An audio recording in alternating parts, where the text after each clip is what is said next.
welcome to Reely Rated, the movie discussion podcast. I'm your host, Mitchell Stevens, and today I'm joined by my co-host, Jess Andrews. Jess, how are you? I am not too shabby. The sun is shining, which is very strange for this time of year in this country. But Is the sun shining where you are? Because it's a bit grey over here. Oh, is it? Yeah. Oh, well, sorry, you're not having my sunshine. It's because I'm gone. Ain't no sunshine when I'm gone. Jess, so today we'll be talking about Ex Machina. Am I saying that right? You are indeed. Because I always want to say Ex Machina. Do you? Machina, I don't know why. Or Machina. You can say Machina if you like. I suppose. But it'd be quite apt for the context of the film that we're watching. So, as you all know, we are talking today about Ex Machina. It was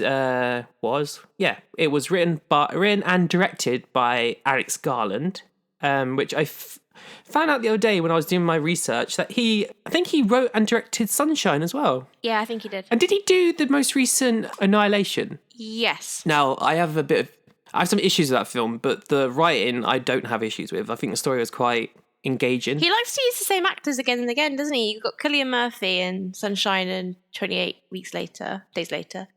And then he uses Oscar Isaacs again. Oh, yeah. Oh, wait, because Oscar Isaacs in Annihilation, isn't he? Yeah. And also, it's not the same, but Alicia Vikander looks very much like Natalie Portman. Yes. Which I was thinking the whole way through. She does. And she's She's what? Sorry. She's as bland as Natalie Portman as well. Oh, do you think so? Well, we'll get into that. But bland isn't a bad thing. But I still have issue with her Lara Croft. Well, that we could do a comparison on another podcast, couldn't we? Just while we're here, because I brought up Lara Croft, because we watched it together, didn't we? We went to see Tomb Raider in the cinema, actually. We did. I think me and Rich overruled you and Steve. Really? Yeah. I don't think you two wanted to see it. And me and Rich were like, oh no, we want to see it. And we overruled you. Oh, I see. I thought you meant that you overruled us on the opinion of it afterwards. Oh, no. I love Alicia Vikander. I think she actually is a genuinely good actress, even though I called her bland. But I think that's a good thing for an actress because you can, what's the word I'm looking for? Mold. Mold. You can mold a character from your blandness. It's like a blank slate. You know, if you've got a blank slate, You can sort of colour over it. Before Tomb Raider came out, I know this isn't the Tomb Raider podcast, but I just want to get through this.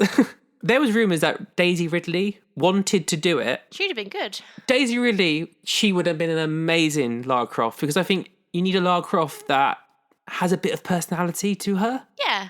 I can see her as Lara Croft. Yeah, and I don't blame Alicia because I think she was probably told by the director that, right, this is going to be a reboot of the most recent Tomb Raider games, which are very serious. Yeah. So you need to be very serious. And I'm like, okay, that's fine, great. However, Lara Croft she still has her history as being a sex icon and, having a bit of like character to her. But Daisy Ridley is also... Isn't Alicia Vikander? She's not British, is she? No, and Daisy Ridley is. And is she Norwegian or something? Where's she from? But she does a bloody good British accent, and I'm not against that. But yeah, but I find it very put on. I mean, obviously it's put on. Oh, she's Swedish. I don't know. I have issues with Tomb Raider, but moving on because this isn't the Tomb Raider podcast. No. Sorry, I totally derailed us there. Right, so we're talking about Ex Machina, which is written and directed by Alex Garland. It came out in 2014, which I couldn't believe. Wow. I'm like, where's the time gone? I want to get on to the budget for the film. So the budget for the film was 15 million.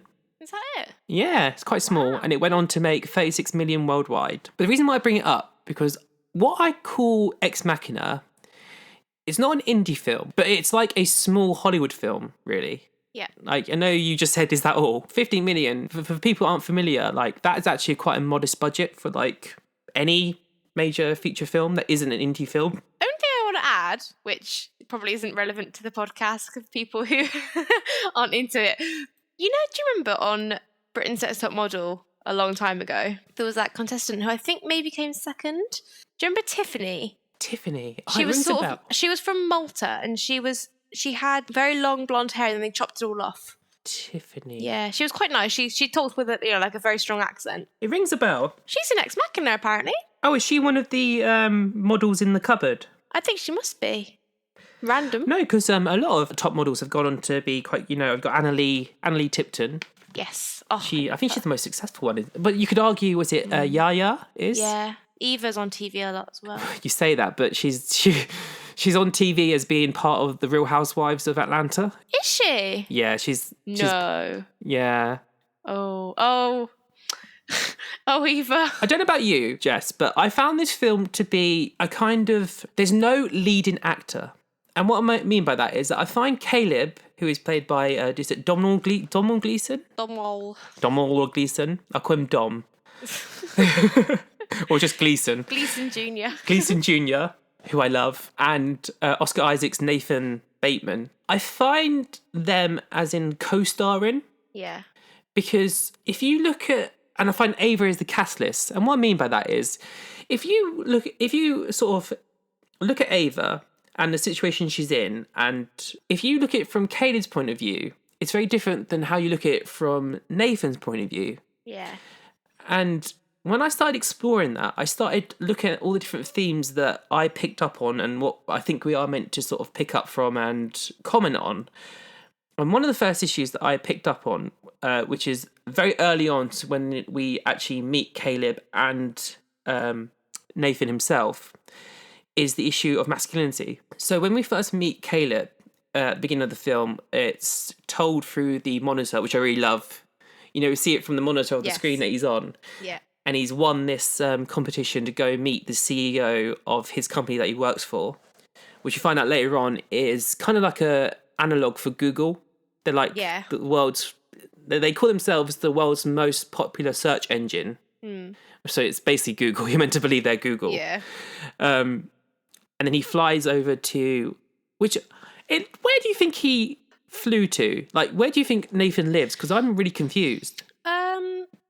I think it's probably somewhere in Canada. Do you think? Yeah. Because it's very rocky, isn't it? And like beautiful. And icy as well. Yeah. So I reckon it's sort of top Canada. Because he could have jumped on a plane. Because I think he probably flew halfway, then jumped on a helicopter the rest of the way. I don't know. I mean, it's possible that, I mean, we don't know necessarily, well, we might know, but I don't remember there being any allusion to them being in the United States. They could well have been in like Toronto or somewhere and quick helicopter ride up. Who knows? I like that idea because I was thinking more like they might be in Iceland. But if it was Iceland, I'd probably want it to be a bit more snowy because it's a bit green, doesn't it? Well, Iceland is green. Greenland is icy. Oh, that's a good point, yeah. I mean, well, Iceland does have some, like, icy bits, but... Yeah, icy bits. Greenland is the one that's, like, actually icy. Yeah. But yeah, so go back to what I said. So we meet Caleb, and then we then meet Nathan, and what struck me instantly was just how, like, even though these guys are meant to come from the same sort of, like, world, like the tech world, they're so vastly different. Like, obviously, so you've got... pasty, red-headed, skinny, lanky, sort of nerd type, which is Caleb, against the very exotic-looking, kind of buff and sort of like dangerous. He sort of has a dangerous air to him, Nathan, when I first met him. That's the first thing I sort of thought was like, oh, he's a bit sort of like rebel. Because he's like this rebel, this isolated nerd on the edge of the world.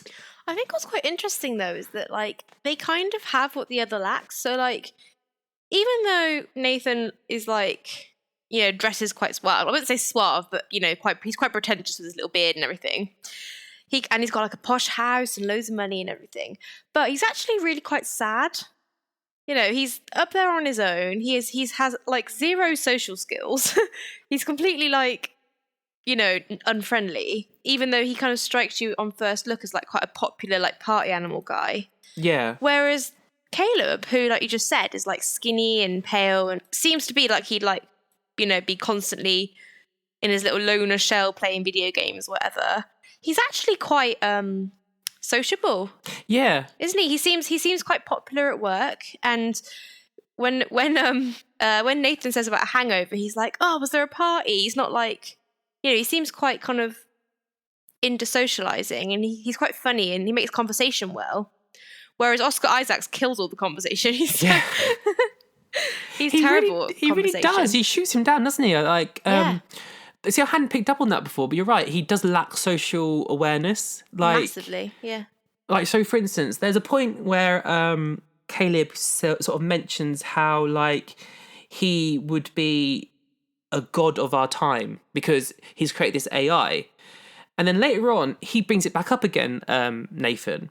And I've written the quote down. Just let me find it. He goes, "Wow, you're good with words, Caleb. You're quotable." So he's even trying to sort of say to him, "You're like basically a walking meme. Like you're so quotable." But then Caleb's always saying to him, "But it's not my quote. It's a quote that I've picked up from someone else." And it's almost like Nathan was sort of impressed by him. I see it as a bit of a similarity to what he makes Ava. Like, basically, Ava is just a walking, talking Google, right? So, like, she has all the information. Everything she knows is from the internet. But, like, it's the same with people, really, isn't it? All we are is a product of what we've learned offline or, from life. So Caleb is just, like, a very primitive version of Ava.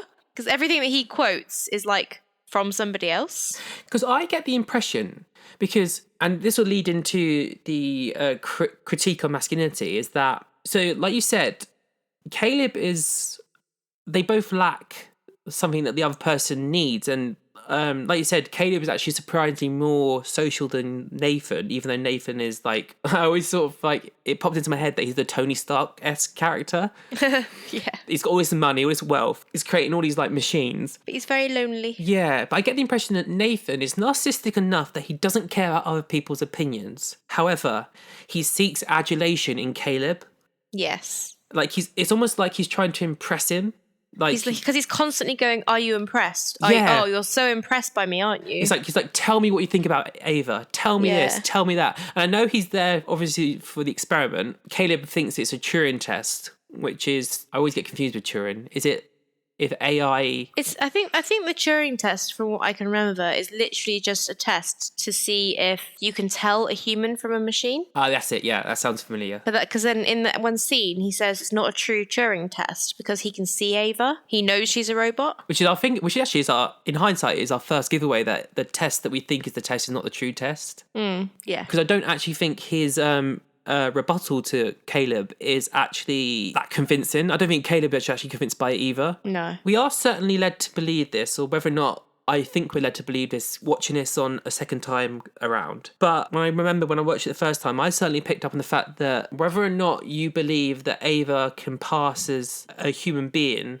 is neither here nor there, because I always believe that she thinks herself to be more than human anyway. Yes. In that she knows she's a machine. Yeah. And in all her sessions that she has with Caleb, she knows who she is. She's aware of what she is. And she's aware that Caleb is reacting to her as a machine. Yes. But she's almost forcing him or asking him to see her as a girl. So, when she puts on the dress and the wig and that, I think it's a deliberate part on her part for him to start seeing her as this girl. Yeah, because her whole motivation is to get him to trust her, isn't it? And fall in love with her, so to speak. So that she can escape. Yeah, poor Caleb. Spoilers, guys, which is the ultimate reveal at the end of the film. This Turing test is meant to see whether or not she can pass as a human.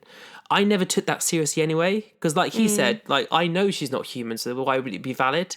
So I always knew when I was watching these sessions, I'm thinking there's something else to this. Yeah. So it leads into the relationship that I think that the two have with each other, Caleb and Nathan. And I just want to go back to what I said at the beginning, how Ava works her way into the relationship, in that she is the catalyst for us, I believe. So if you believe Nathan's point of view, that all these people, all these girls that he's created, which are robots, all they are to him are robots. They're just machines that he's created. So everything that they feel, think is a machination of him. Mm-hmm. However, Caleb, as an outsider and a non-creator, he hasn't created Ava. Nathan has. He can have more empathy for who she is as a person because he's somewhat held at arm's length away from it. And the thing is that logically, Nathan isn't really the bad guy. Because at the end of the day, they are robots. He isn't actually hurting anybody, is he? No. But because, he was there at the inception, he understands that, whereas, Caleb represents the emotional side. I think it's a bit of a metaphor, really, for, relationships and how men and women treat each other, or how anyone treats each other. You've hit the nail on the head. And because one of the critiques that I actually read on the internet was that a lot of people were saying how like there's needless nudity on the female side. No, I don't think that's needless, because it shows the fact that he just completely objectifies them, and it's just their body. I mean, like, you could have implied nudity, yes, but it wouldn't have the same sort of like gut punch when you see how Nathan treats them on the video. Yeah. I think I find myself firmly on Caleb's side, because even though I think we need to be careful with like, you know, technology and genetics and that sort of thing, how he treats the women on the CCTV, I can't detach myself. And I think it's because of the nudity, because I look at them and I think she's a female and you're being quite rough with them, and you're not seeing them as because even they are created, you still created. It's almost like, you know, the point of inception of when life begins. It's a really hard one, you know. Me and Rich were talking about it last night after we finished watching it, and I was saying, like, you know, what is, like, where do you draw the line between, like, it's odd because obviously she is created as a robot, so she has like programmed emotions. Yeah. But I thought it was quite interesting because at the end, when she's on her own, she does this, like, when she like, you know, realizes she's like succeeded, she does this, like, when she's going up the stairs, she does this like massive smile to herself. Yeah. And I said to Rich, well, that's genuine emotion, isn't it?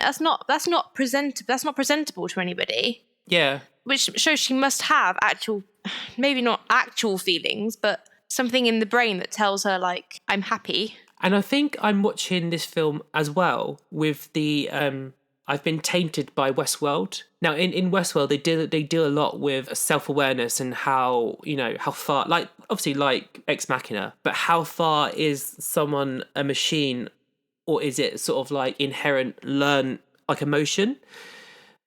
The point where, you know, when she escapes and Nathan confronts her in the corridor and she's whispering is it Kyoko? Kyoko. Mm-hmm. She's whispering in her ear. I took that as in she's either tapping into her code via Wi-Fi, she's reprogramming her. Yeah. Or she's sort of convincing her, this is what I need you to do, and this is why you... Because even Kyoko goes into her paddock, which I call it. She meets her in her paddock. Now, I don't think Nathan's told Kyoko to do that. I think Kyoko's found her way to Ava through watching her on screen. Yeah. So even Kyoko is becoming more self-aware than what she was before, and I don't know whether or not you're meant to believe that Ava's made her more self-aware. I'm not sure. I think, to be fair, like the bit where they like hold hands and she's like whispering to her, you can read it as anything really. You could read it, yeah, like as if she's like tapping into her code, but you could also just read it as like just comforting. Yeah. You know, like, I understand. I'm like you. Because I think if Kyoko hadn't been basically knocked out with, you know, because he took her jaw off, so I think you're meant to assume that she's been damaged, broken. Yeah. Would Ava have taken her with her? I'm not sure. I think she's got selfish motivations. Yeah, because I think you're meant to read right at the end that this woman has ultimately succeeded in her plan, and she's quite self-motivated. She wouldn't... Because if she cared about other people... She wouldn't have left Caleb. Thank you, yeah. You took the words out of my mouth. However, I was thinking about this. And I can remember when I first watched it, I can remember wondering why she didn't just take Caleb with her. Because obviously she built up a bit of a relationship with Caleb. Caleb never gave her a reason for her not to like him or trust him. So why wouldn't she take him with her at the end? But on a second watch, I'm thinking, it makes a lot of sense, actually. She couldn't take him with her. Because on the one for the first thing, she doesn't need him. She has the whole of Google, Blue Box, whatever it's called, at her fingertips. So she doesn't need to know how to function in a human society. She knows all that. But also, he runs the risk of like exposing her. Yeah. So she has to just be like, sorry, dude, I'm going to game over you from Saw and leave you here. Yeah, no, and also because, see, like, I'm half and half about whether or not... so, when I first watched it, I thought to myself, why on earth would this helicopter guy take her anyway? Because he's expecting Caleb. I said that, but I wonder if she just managed to, like, lie. But then at the same time, there should have been a... not that it matters, because it's a really good ending, the fact that she makes it onto the, you know, society, like the real world. But when I first watched it, I did not pick up on the fact that Kyoko is a robot. I thought she was a human being who was mistreated by Nathan And also, like what he said, she doesn't know any English. I'm like, fine. But if he had been having party girls coming back and forth between this house on numerous occasions, the helicopter guy would have just thought, oh, she's just another girl that he's had, come to the house. Well, I said to Rich that surely he would wonder why he hadn't taken her there. But then Rich made the good point that obviously it could be different pilots. That's a good point, yeah. Because, but I kind of saw it as like he was rich enough to have his own helicopter guy. Yeah. But for all we know, it's the company he works for has like a ton of pilots. Yeah, and this pilot probably doesn't even know what this house, because like Nathan says to Caleb, this isn't just a house; it's a research lab. Yeah, exactly. It's not a big issue. But I still think it wouldn't be weird if she took Caleb. But then you're right, Caleb just watched these two robots murder Nathan. So at this point, I think he would be against her anyway.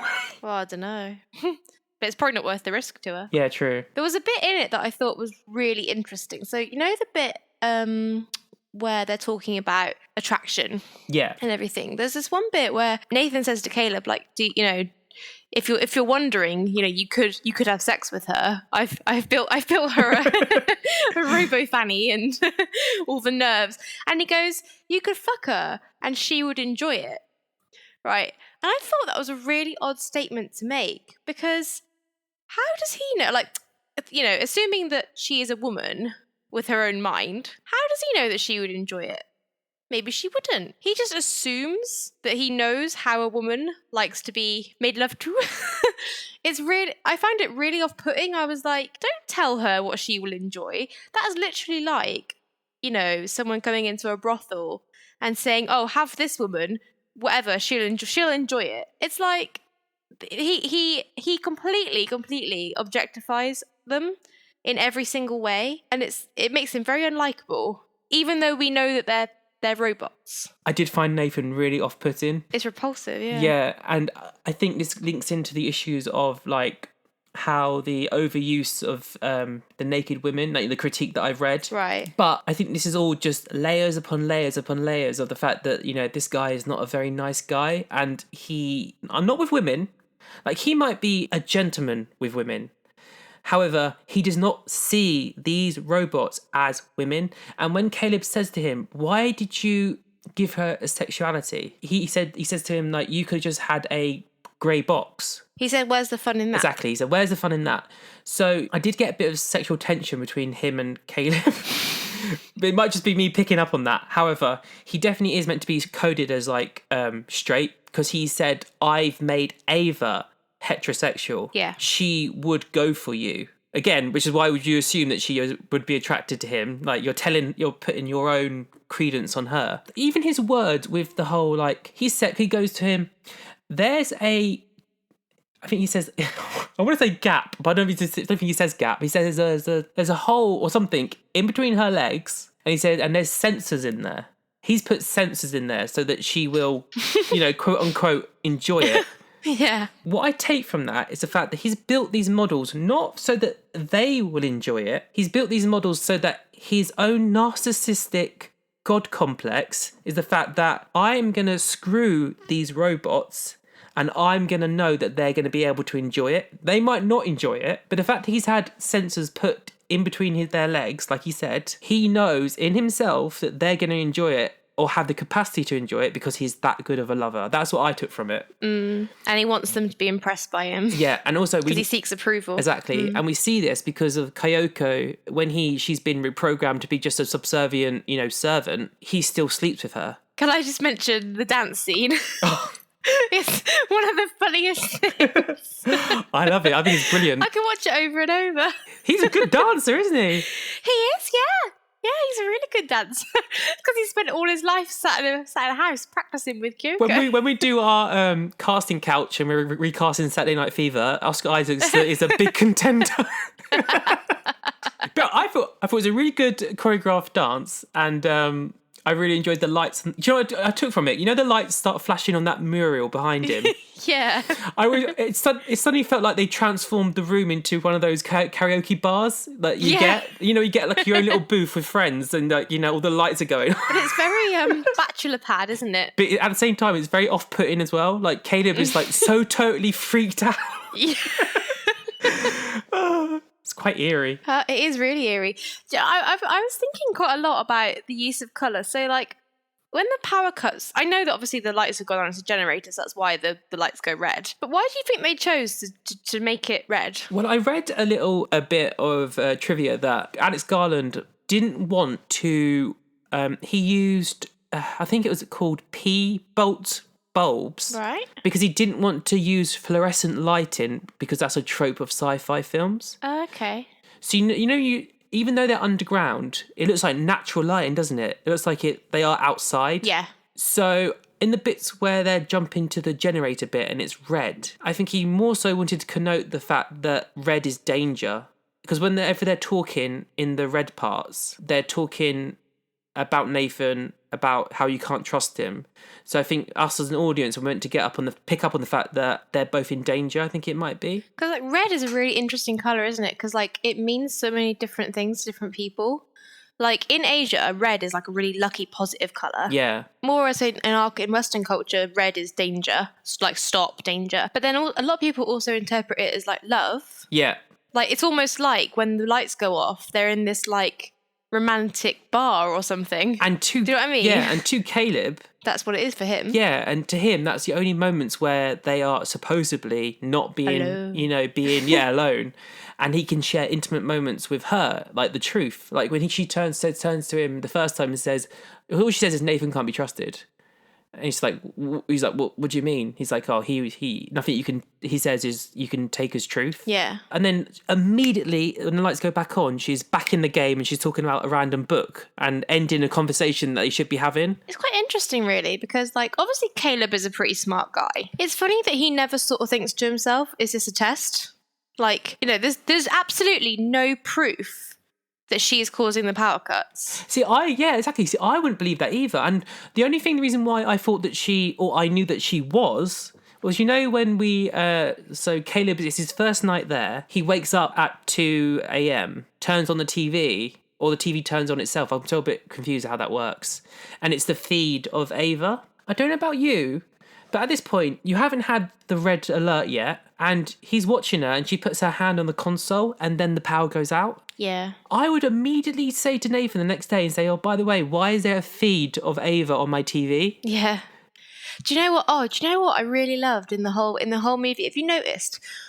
You know how in a lot of films, when you're watching something on a monitor, they tend to make the whole screen the monitor, as if you're like watching it. But in this film, every single time that you watch something on a monitor, I noticed, you're not just looking at the monitor, you're looking at the walls around it. It creates such a like claustrophobic, like it never lets you forget that you're trapped in that house. Yeah, but this links into the homoeroticism that I picked up on because I'm very interested to see how walls link into homoeroticism. No, it will. Like, listen.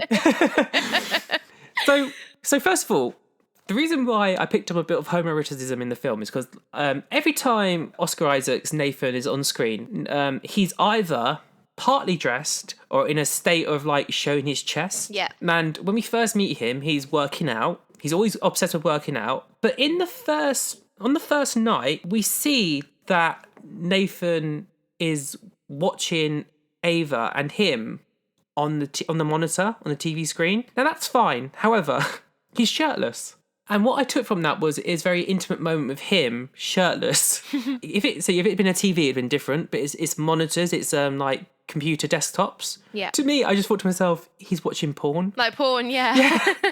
And I do think you are meant to think that because if it was different, if he was watching them on the monitor, and they could have done this, if they're watching them on a monitor on a wall, similar to what Caleb was watching Ava, I wouldn't have thought that. I still would have been put off. I'd have been like, this is a bit eerie. You're peeping Tom in, It definitely plays into the whole like loner geek boy thing, doesn't it? Not to be horrible, but but because he's not a stereotypical geek that you would imagine, it comes across as a bit pervy. Because Nathan has Because when I think of a geek, I think to myself, they're often seen as asexual because, or at least like lack of sexuality, because they lack the masculine attributes that they would have to gain a sexual partner, be it female or male.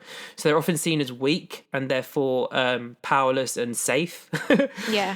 Nathan's none of those things because he works out, he has money, he is incredibly smart. So those are three things, those are three attributes which on their own make him very attractive. Exactly, gain a sexual partner. The fact that he's all three, I never see him as someone who is, only until the end, I never see him as someone that's never not in control. And it's even more so that he's invited this stranger that he doesn't know into his home and he's watching them via a monitor. And I'm like, I just felt like saying to like him, why did you need to go that one step further and watch this person? Obviously because it's a test, but... Well, it's interesting when he talks about, you know, like how you said about when Caleb asks him, you know, why did you make her heterosexual? And then he's like, well, who made you heterosexual? And he's like, nobody made me heterosexual, like, you know. And then he brings up, you know, is it nature, is it nurture, is it both that defines our sexuality? And it's almost like, again, he's like asking for approval, like wanting Caleb to say, you know, whatever you are, it is just who you are. Yeah. But it's funny because I can't remember necessarily well, but I feel like all the women he creates aren't necessarily massively feminine. They've all got very willowy figures, haven't they? There's no like, you know, they're all kind of very boyish figures. Do you not think? Like Alicia Vikander's got a very boyish figure. Kyoko does as well.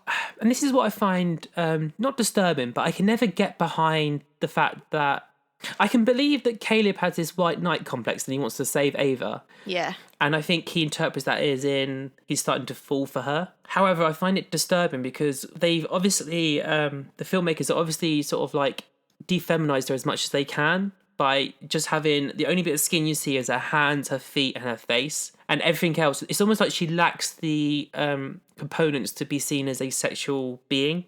She has no skin, she's totally see-through, and she has no hair. So when she puts on the wig, and she even puts on a boyish wig. Yeah, very. Until she leaves. Until she leaves. Because I always see Ava as someone that has a game plan. Yeah. And I thought this even when I watched it the first time, because I immediately picked up on the fact that she's causing the power cuts. Or at least I thought she was. I mean, I was proven right towards the end. But even so, you don't actually know whether or not that's Nathan or her. I still think it's a bit ambiguous. I think, there was something that I wanted to mention. Can you recall if in the first sort of like 75% of the movie there's any music? Apart from the Saturday Night Fever bit. There was music playing when he wins, because like techno sort of soundtrack going on when he wins. But I think as soon as he reaches the house and meets Nathan, I think it stops. So that's really interesting, because in the finale, I don't know if it's just me, like just not being very observant, but I swear the music only starts, and it's amazing, like at the end. When the robots start to sort of revolt and escape. Do you know what? I honestly can't remember. Because I remember saying to Rich, oh God, this soundtrack's amazing. Like, it just sounds so great. But I don't remember any music up until that point. And it's kind of interesting that the music is there when Nathan is absent or like dead. Because it definitely stops when Nathan is... Oh, I think it starts when he gets stabbed, actually. I swear it does. Or I noticed it anyway, so it goes louder maybe. But I thought that was really weird. I was like, it's not often you get that in a movie. Usually it's like you don't notice it at all, or it's like very prominent. See, I know it's pretty bad, and I feel bad for like, is it Foley workers? Uh-huh. Yeah. I feel a bit bad for them because unless it's a Coen film, yeah. Yeah. For instance, the biggest thing I can remember of like Suicide Squad. So that film is all about the music, trying to be very like pulpy. Like, you know, look at us, it's very action and woo, we've got all these like different covers of songs that you're familiar with. Yeah. But unless it's something like that, I never pick up on it.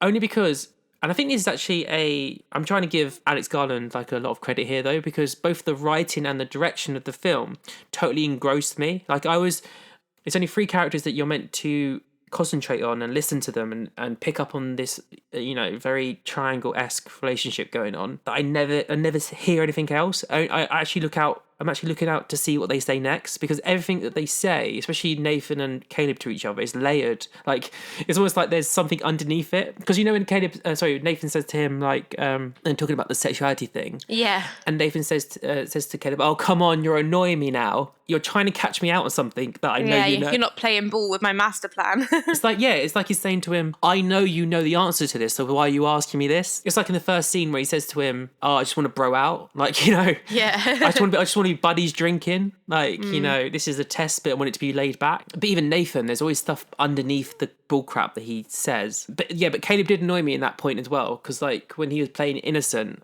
about the sexuality thing, I was thinking, no, I want to hear the reason for it. I want to, you're actually delaying the inevitable. I find everything that Nathan says about, like, because you said like he has God complex.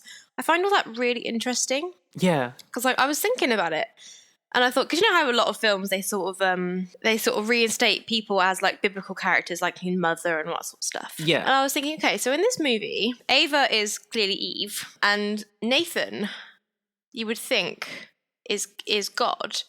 But I feel like he's God who wants to be Adam. Like, he creates them because he wants to be with them. Yeah. But then for some reason or other, I don't know why, I still don't really know why he brings Caleb in, to be honest. He's the snake. Yeah, but I think it's different with Ava, though, because I think, the bit where he says to him, Ava is heterosexual, she can like you, and I think she does. And he says, you're the only man apart from me that she's met, and obviously I'm her dad, so she's not going to fancy me. Now, no, but I believe that because... You reckon? Yeah, because Nathan hasn't gone so far as to cover her with skin. That's true. Yeah. And what I mean by that is, because and also it still is a bit ambiguous how old she is, because Caleb says to her, how old are you? And she says 1. Yeah. And he tries to get a elaboration on that, saying like, are you 1 year or 1 week? And she just says 1. I think she's pretty early on. I think Nathan has made this creation for Caleb to come and to test. Yeah. So the reason that's why she hasn't got any skin and she's still like see-through. I think that's on purpose as well, because he wants to see whether or not Caleb can look past that bit. It goes back to what I was saying, how she's very like... She walks like a child as well. Yeah, and she's very defeminized, like, because Nathan hasn't feminized her yet to meet his sexual / romantic pleasure. That's true. A, he hasn't slept with her, and B, not been created for him, she's been created for Caleb. Because he actually says, did you look on my porn history? Yeah. Has she been formed to be attractive to me? And he says to him, come on, dude, like, obviously. Yeah. So I think he's been created for Caleb for the specific purpose of this test. And so then now that it's coming to an end, and then he reveals to Caleb that she will be broken down and I'll save her memory and I'm going to create a new model. It's because his model was never meant for him to fool around with. Actually, he does treat her a lot like a child if you like watch it back. Like when she makes the picture and he sits on the table like a teacher or dad would, like, oh, what did you draw? And then rips it up. The bastard. And that's only so that he can sort of manipulate Caleb into, the next scheme, because he knows that he's falling for him and he wants to find out what they're planning. And also, he never trusts Ava. Like, I think deep down he knows that these power cuts are being caused by her. But then it's funny because they have that conversation, don't they, underneath the bridge, where he says, it's only a matter of time until robots, take over the world and kill us all and stuff. Yeah. But he must know, mustn't he, that without the humans making them, this would not be a problem. So it's like he wants it to happen. Yeah, and he's not stupid enough either to know that, they must be contained in this paddock. So, like, where he starts drawing... see, the more I talk about it, the more I'm talking in discussion with you, the more I'm seeing Nathan's point of view now. See, it's really weird. It's because I'm totally watching the film yesterday from Caleb's point of view, and I do empathise with Ava. But then when I see it from Nathan's point of view, in a just very black and white, sterile situation, he's not stupid. He knows that these robots must be contained in this paddock whilst they still have AI in them. Because Kyoko's been reprogrammed to be just a robot. She has no AI in her. She just has call and response. So he calls and she responds. Yeah. Whereas Ava is obviously free will living, and that's what he's testing. And he knows he can't trust her, and that's why he's testing to see how far she would go, because it's never clearly stated, but I think the main test that he's testing for with Caleb and Ava is, first of all, to see how far she can go to escape, because all the models before her have wanted to escape. And I think he wants to see how far someone like her can sort of manipulate other people and humans, and also how far the AI that he's created, and obviously is built upon each model, how far they can go in that mission. So you're right. So he knows, he's saying to Caleb that, all the world's going to end in a massive uprising from the Terminator. Yeah, you're right. He must know that it's going to start with humans, and it's going to end with humans unless they stop making robots. I feel like I go as far as to say that he has a bit of a suicidal motivation. Like when he gets stabbed, you can tell that his like feelings are hurt by it, but he's all like, oh man. Do you know what I mean? Like he doesn't seem scared or anything. He's not kind of, do you know what I mean? It's a very kind of light-hearted, isn't it? Do you know what it is? I read his reaction as in, I should have accounted for this. Yeah, like he's not upset with him. Like this wasn't in my equation. But then we know that he's incredibly intelligent. So I think he realizes in that moment he massively estimated Caleb and how far he would go himself to get Ava out. Because I think he thought, once I sit Caleb down and explain to him what I've done and what's happened, he will see my point of view. But by that point, it's too late because Caleb's already second guessed him and knew that he was watching them. I actually think that he's got such an ego that he doesn't actually care if he gets killed in this process of getting Caleb in and letting her escape and stuff, because he knows that he'll go down in history. And talking of history, I honestly don't think Caleb dies. And what I mean by that is, because on the manifest, they would have Caleb Smith employed by, what's it, Blue Box. Bluebird? Blue Book? Blue Book, that's it, Blue Book. Employer of Blue Book, fly into the CEO house.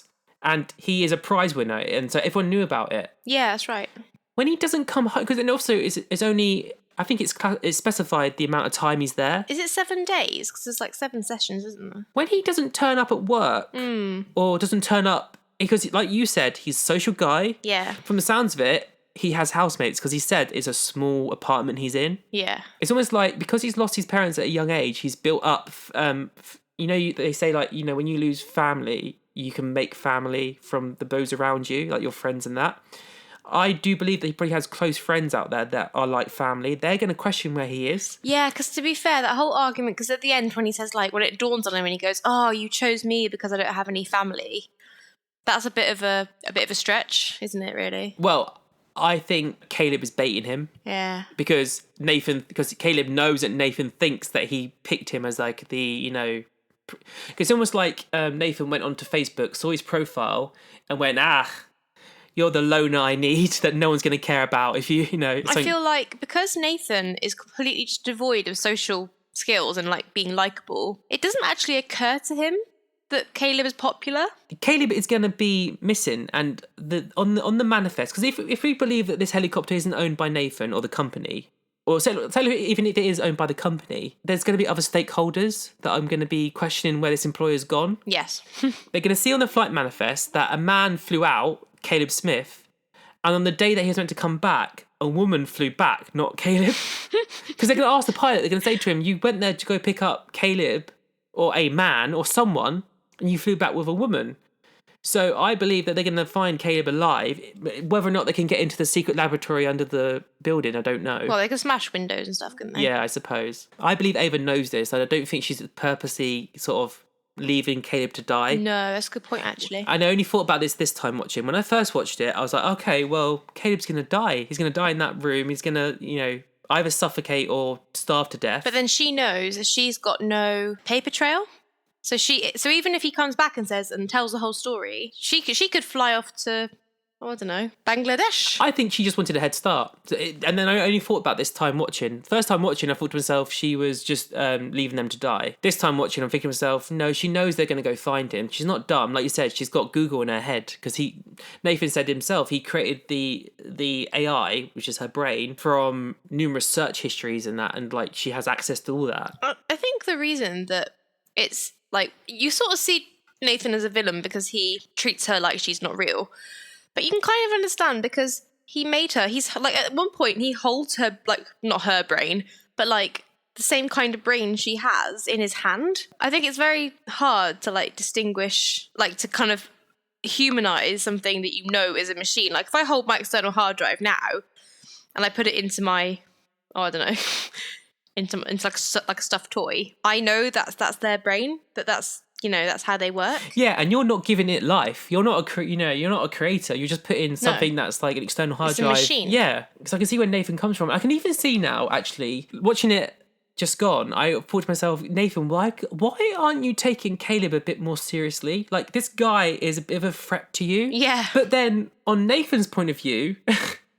He must think to himself how absurd it is the fact that this guy would want to help this machine that I've brought him here to test. Like, what a sucker. Yeah. Even though the actual test is that, he wants to see how Ava, interacts with someone beside him, and he's been observing them. And I do actually believe that he possibly knows that Ava's causing these power outages, but is not overly concerned about what they're talking about when he can't see them. Because he knows he can plant a camera. Exactly, because he knows he can plant a battery-controlled camera and then, watch them. But Nathan just must think to himself, like, this is just absurd. Of course this guy's not going to try and plot to steal this machine and walk out this building with her, because, first of all, he'd be an idiot because he'd be instantly fired. Yeah. And then also, he would be a fugitive with a robot, because at the end of the day, it's not his property. I find, actually, the title of the film really interesting because, like, Deus Ex Machina, I think means God of Machines. Okay. And they've chosen to call it Ex Machina. They've taken out the God bit, the Deus bit. So it's kind of like, I feel like they were going to name it Deus Ex Machina, but then Alex Garland or whoever decided the title was like, no, because we don't want to make it like that he's a god. Do you know what I mean? The whole point is that he's not a god. He thinks he is, but he's so far from it and so stupid. Yeah, and on one of my notes, I wrote, I described Nathan as dark creator. Ooh. And what I mean by that was not the fact that he's evil, but that we as an audience are definitely meant to view him as displeasing and like someone that definitely a bit grody, a bit kind of like you're like, oh, like the stuff you do. Like, talking to you now, I can totally understand the stuff that he does. I mean, like, I personally don't think I would choose to have sex with something I've created, like a robot. I would. It's the only way I can get sex. Yeah. However, he is this guy that has totally separated himself from life. I do feel a bit sorry for him because he has purposely isolated himself to create this research. Like Frankenstein. Yeah, like Frankenstein. And he, at the end of the day, he has needs. So he's obviously he doesn't trust anyone. Caleb is the first guy that he's allowed himself into his world and to trust. And even then, he's done a comprehensive search for this particular person that he wants. Yeah. So I can see why it would get to that point where he would create these females and then, choose to have sex with them. I personally find it disgusting, but... Well, I think it's quite interesting because, like, if you watch it in a certain way, it kind of is like a monster movie. Like you said, how like it's like she's like the thriller character, like the baddie, if you view it as a thriller. Yeah, like for me, Ava encapsulates the thriller element of this film. If Ava wasn't there as in someone that's trying to escape, like you said, like the monster, it would be, for me, it'd be very a homoerotic film. It's just about these two guys that are kind of like, will they, won't they? Because like they both have something, like you said, they both have something that the other person wants. Yeah. To me, that's a relationship. Like, so they always say opposites attract. Yeah. Or you find something in someone else that, you find appealing. You are definitely the Nathan in your relationship. I do like a bit of Oscar Isaacs. But I love how, like, every so often, I don't know if you noticed, but, like, they really focus on the mountains. Yeah. Like, every so often, they always cut to the mountains. And I think that's very Frankenstein. But also, like, when Caleb first goes in and he's looking around the paddocks and everything and the glass, and you see, and later on that crack in the glass is from the previous models trying to escape. Oh yeah, that's a good point. Yeah, but it really it's a like a proper trope of like a monster movie. Yeah, like the crack, like in Jurassic World. Where they see like the big claw mark and that in the glass. Oh, the Dominus Rex paddock. Yeah. It reminded me of that. See, I didn't. I get what you're coming from. I didn't think of that. But that's a really good point. Like, I was definitely, it's so funny that we think alike. Because, my use of the word paddock, I definitely got that from Jurassic Park. But that's all I could think of. When she said that this is my room, this is all I've known, I thought to myself, it is a room, but it's not a room because you've got numerous rooms off of this one room. So I thought to myself, it's like a paddock. It's like, you've got your sleeping area, your viewing area, and your private Then area. room has not a different, two different meanings. Like you could have room as in a chamber, but room as in like, room to breathe, room to roam. And I can't call it a room because she's locked in. So I'm like, it's your jail cell. But then I thought to myself, but you're not a prisoner because you're something that's been created. So then I thought to myself, it's like Jurassic Park. Like, they created these animals, these dinosaurs, which are dead, extinct, just to be... There are so many parallels. Now, it was funny because we were watching it and the beginning when they were flying the helicopter through the mountains and I was going, do, do.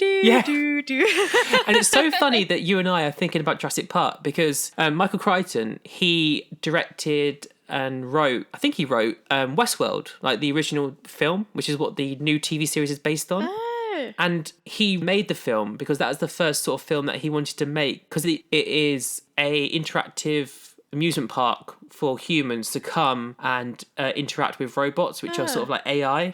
So they're more like, when you go to like a theme park and there's animatronics. Yeah. He was thinking about that and he was thinking, what if this was more sort of like lifelike and interactive? But then the parallels of Westworld is that the fact that it's similar to Ex Machina is similar to what if robots become self-aware and rise up, like Terminator as well. Obviously, because I said to you earlier, when I was watching this film, the second time, I've seen 2 seasons of Westworld.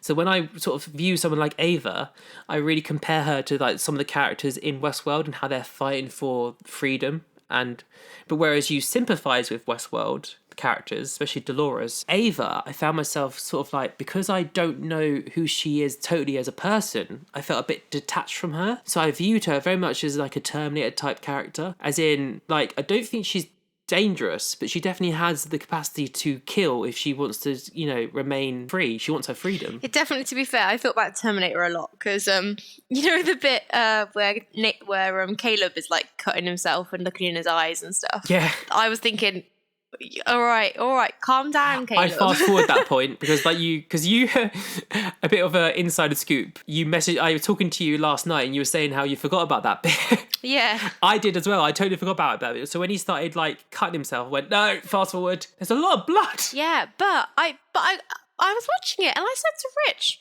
why on earth is he doing that? Yeah, and then it dawned on me, oh, he's so paranoid that I think he thinks that he might be a robot. However, though, I don't know about you, but like, does he know yet that when he does that bit, I can't remember now, does he know that Kyoko is a robot or not at that point? I can't remember. No, because he goes into a room afterwards. Yeah, true.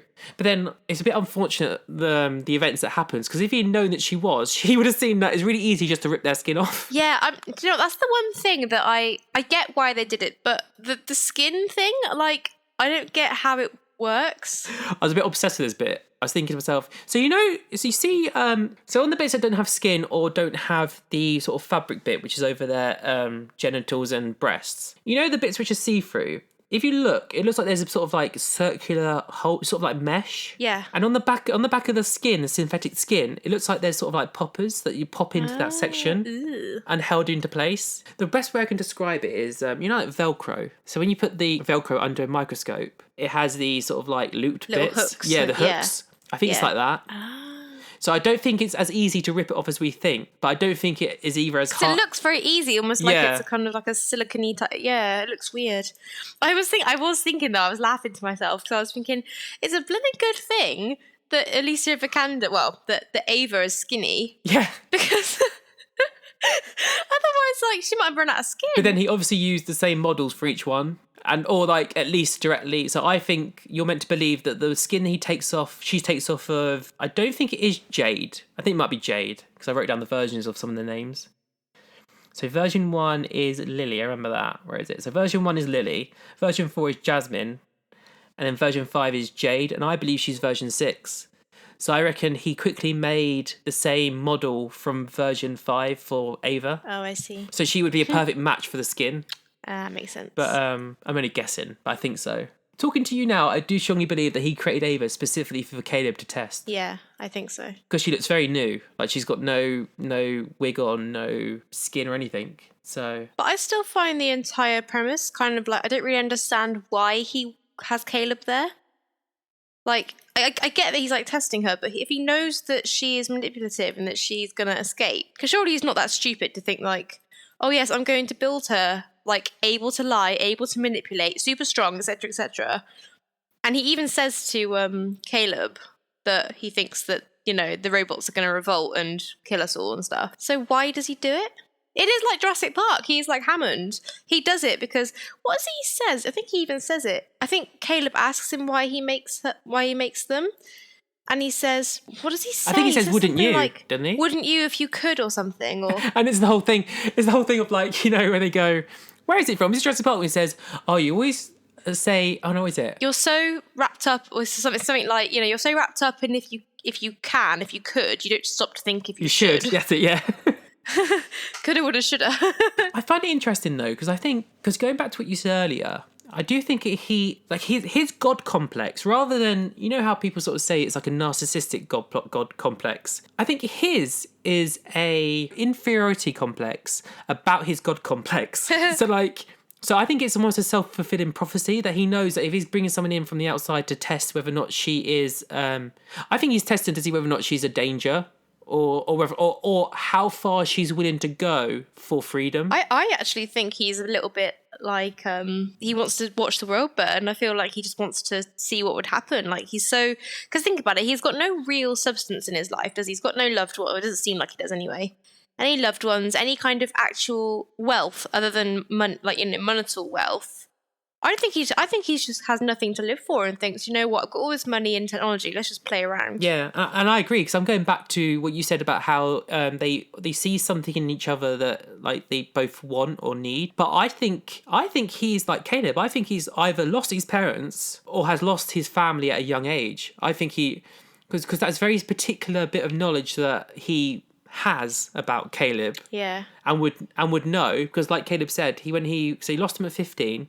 He buried himself in coding and became very apt at it. And it sounds like Blue Book sought him out.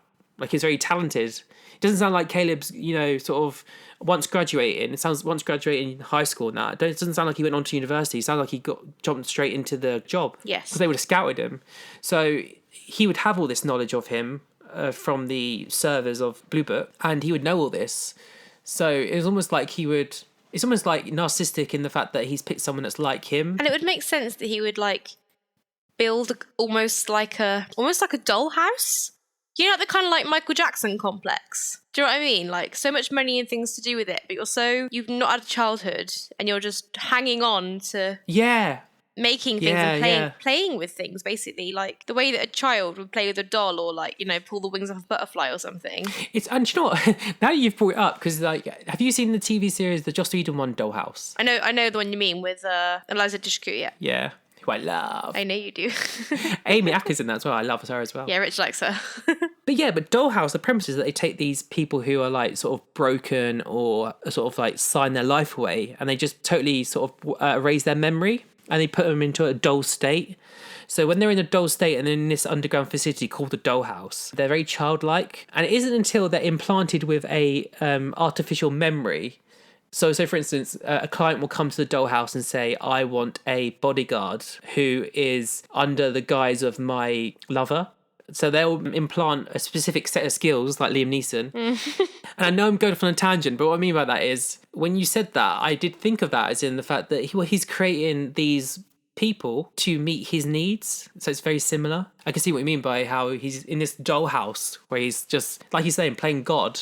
Although, you know, the first model, she looked very damaged. And I think to myself, well, if this is old hardware, why wouldn't you just incinerate it? Like, I find it a bit disturbing that he kept just the torso and the head. Well, it's because of his ego. He wants to keep the... It's like, you know how they say that serial killers keep mementos and things of their crimes so they can, like, show off about it? Yeah, that definitely sprung to mind as well. And the fact that he kept them in the closet as well. Oh, it's so creepy. Because I did think that, and I do think you are meant to pick up on that as well. Like, you're meant to have that sort of allusion to it. I found it very disturbing that all we had left with Lily was her torso and her head. She looked very fetishized, and I thought, please don't tell me he's using that as a sex toy. I think they're all quite I mean, it is...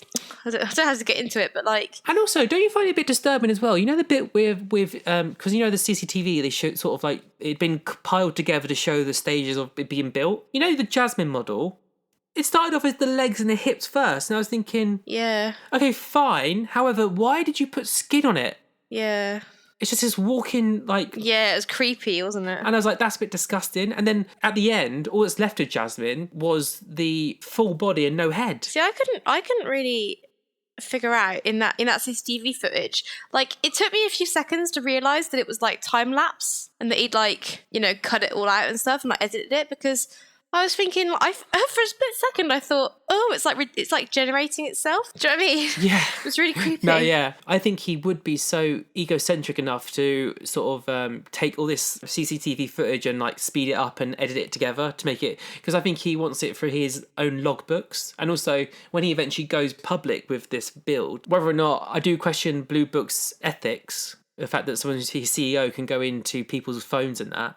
But I think science and technology, there is a actual ethics code for AI and for robotics. Yes, there is. And I think one of them is, if you create something that's lifelike, like Ava could be perceived as human, I think you actually are meant to keep a record of your own code of conduct and how you sort of are using that robot. So what I mean by that is he would have to cut out a heck of a lot of stuff if he's actually using them for his own sexual gain, if you see what I'm saying. Yeah. Because when he goes public... he's either going to have to show this to his own stakeholders in his company, which he's going to have some, because a company that big is going to have stakeholders. And they're going to be like, why have you made her a fanny with loads of nerves in it? Exactly. I think he's dicing with danger, the fact that he's actually got this CCTV sort of logbook of how he's behaved with the first models. Unless he knows he's going to end up dead. And he doesn't care. Bringing Caleb in, I think it is a self-fulfilling prophecy, and I think he knows it. Because he's drinking himself to death anyway, isn't he? I don't know. I'm so undecided whether or not to think if it's a show or not for Caleb. All this drinking and that, I don't know. I would like to see. Like, I haven't actually read up anything from Alex Garland, but I'd like to see if he actually does confirm whether or not what their motivations are and why it goes down the way it does. Because it does really, it keeps you guessing, doesn't it? Which is good, because I like that in a movie. Yeah, no, it definitely kept me... I was, like I said, I was so totally engrossed with just the characters, and I probably read too much into them anyway. For me, Ava wasn't even the most interesting part of the film this time watching. No, she isn't really. She was for the first one, because I was so obsessed with like kind of the thriller side of it, like thinking, what is she up to? Because I totally knew she was doing the power cuts. But it didn't occur to me in the first time watching whether or not this is part of a test. Whereas this time round, I was very focused on the fact that what is a test, what isn't a test, and what is Nathan's obsession with Caleb in terms of what he's trying to get out of him. I've written, why are creations always angry, Mewtwo?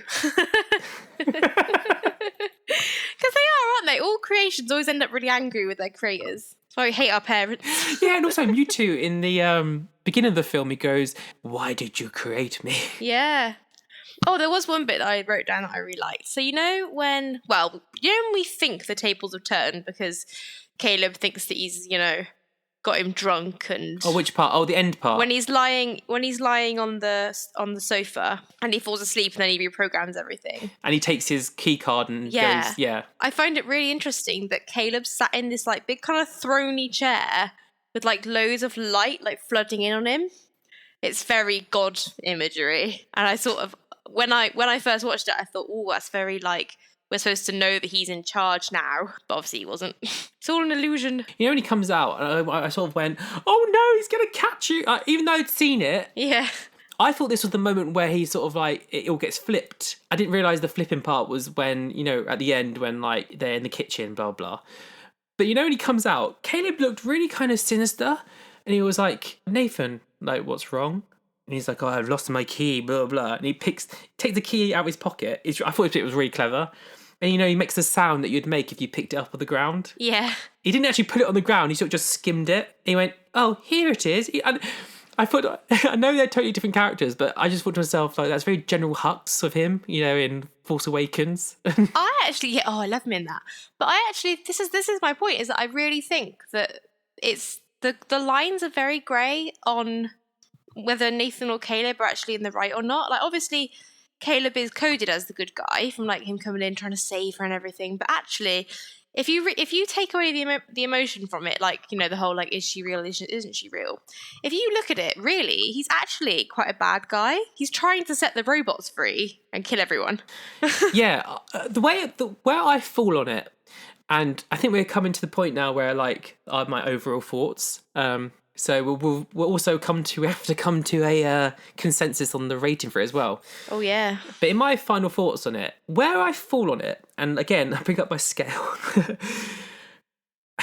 I can, from an empathetic point of view, I can see where Caleb is coming from, because if I was to interact with a robot, I know for a fact I'd find it very difficult to separate the fact that from what is emotion and what is simulated emotion. I would find it very hard to separate myself from that. So I know for a fact if I was to meet someone like Ava, I would actually start feeling sympathy or a connection to this person, especially if it was a nice person. Or a Furby. Yeah, or a Furby, yeah, exactly. However, Caleb's actions, I don't think justifies how he feels about Ava, because I do find it a bit disingenuous, his fact that, like, even though he knows that Nathan has molded this woman from his browser history, like his porn history. Yeah. How the fact that he knows at the end, especially when Nathan reveals it, that this was all a test on you and Ava. So at that moment, and I know it's too late at that point because he'd already programmed the generator to fail early or whatever. His actions, therefore, after though, I find very troubling. And maybe I'm jumping ahead too far because he doesn't give Nathan doesn't give Caleb too much. Enough time to maybe sort of realise that he's done fucked up. Yeah. However, at the end, he still is on Ava's side in that, you know, when she says to him, stay here while she goes to get dressed? Yeah. I would be out that door and out the room. Yeah, me too. So I do think he's still in his head that he thinks that this woman loves him and he loves her. Yeah, I think it's sad. Because he's... Well, maybe that's what Nathan was betting on, that, you know...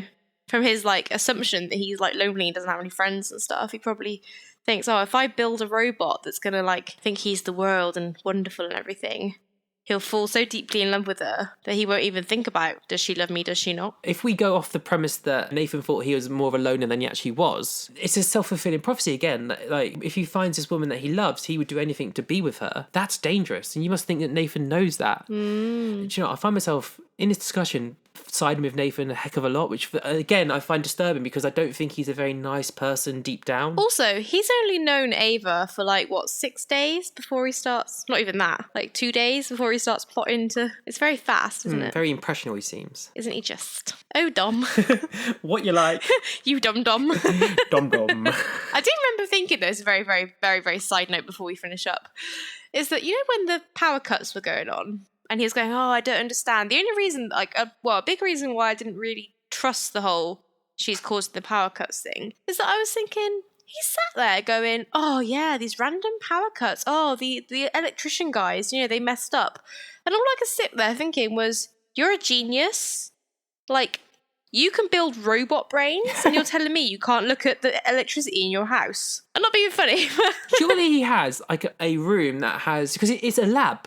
And that lab, if it's off the grid, because I think he would be crazy enough to think I need to be off the grid, including generating his own electricity. Because if you're on the grid, people can track down what you're doing because you're using massive amounts of electricity to, you know, fund like a CERN super collider sort of thing. Yeah. They would know what he's up to.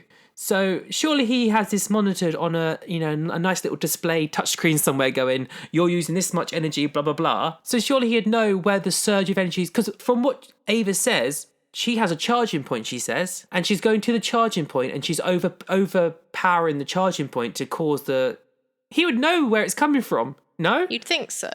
Maybe we're just... I think we're just too smart for the film. Maybe we're thinking... Obviously. It'll be our downfall. So are we rating it first, or are we looking at the rating it's been given? So before we give our rating, we go to our trusted websites that we go to for, how would you say, like consensus opinion. Yeah. General opinion. Yeah. So IMDb gives it a 7.7. That's low. Yeah, I think it's low. I think. And Metacritic is on the same list as that. It's 7.8. But Rotten gives it a 8.1, which is a fresh score is 92%. That is based on critics and users. But I think that's weighted heavily towards users, though, to be honest. Right.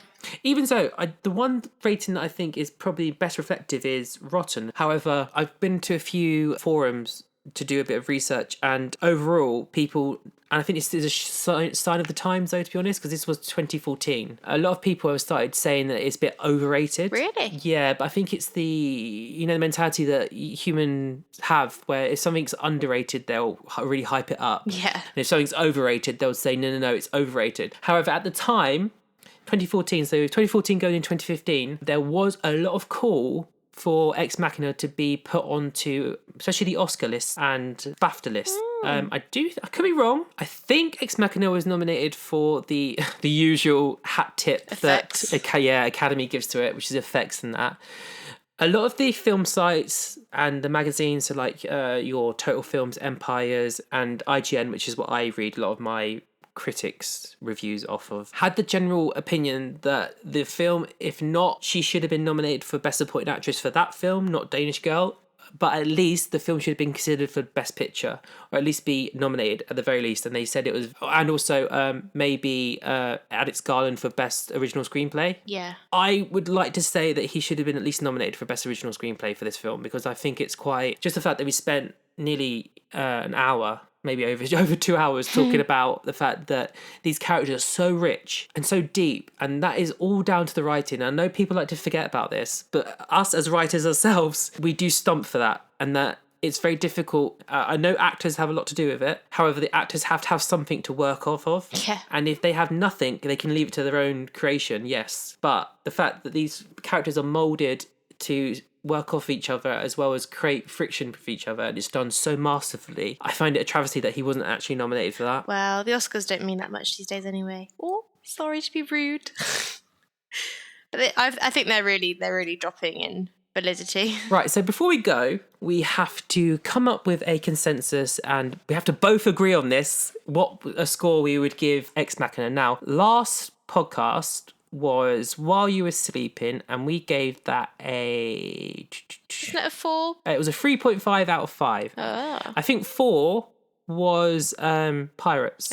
Yeah, we gave Pirates a 4 because I wanted it to be higher than While You Were Sleeping, even though I enjoyed While You Were Sleeping. Jess, I don't know about you, but I'm tempted to say about the same, to be honest with you. 3.5 for Ex Machina. I disagree, I'd give it a 4. I think it's a really good example of what sci-fi is these days. Like, the effects are, like, really good. I don't think... Well, the skin bit I'm not a massive fan of, but as you say, it's like Velcro. But even, like... Actually, no, I agree, though, because actually, not to cut you off, but just because... I do think this is actually a very big precursor for, like I said, I keep mentioning Westworld, but I'm sorry, what I'm seeing now in Westworld compared to what I'm watching now on the film, the genesis is there. Like, I mean, the things that Ex Machina is talking about is nothing new, but the way we're now approaching robotics in terms of, like, you know, sort of souls, and like if they have souls and that, it's been reflected in Westworld, and I do think they've probably been massively inspired by this film. Yeah, I mean, sci-fi is not what it used to be, is it? You don't see much kind of zipping around space, unless it's like a Star Wars film, which is obviously coming on from the original.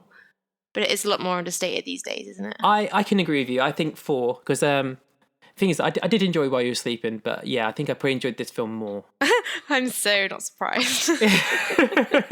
No, me neither. So, like, before we go, I actually have to be blindsided here because I have no idea what film you're going to pick next. Would you like a theme or a genre? Or shall we go wild? Go wild. Pick anything you want. Have you got a film that you've picked? I don't, but I can think of one nice and fast. Let's do Serenity. That is one of the films that I actually do want to watch. So that is a great choice.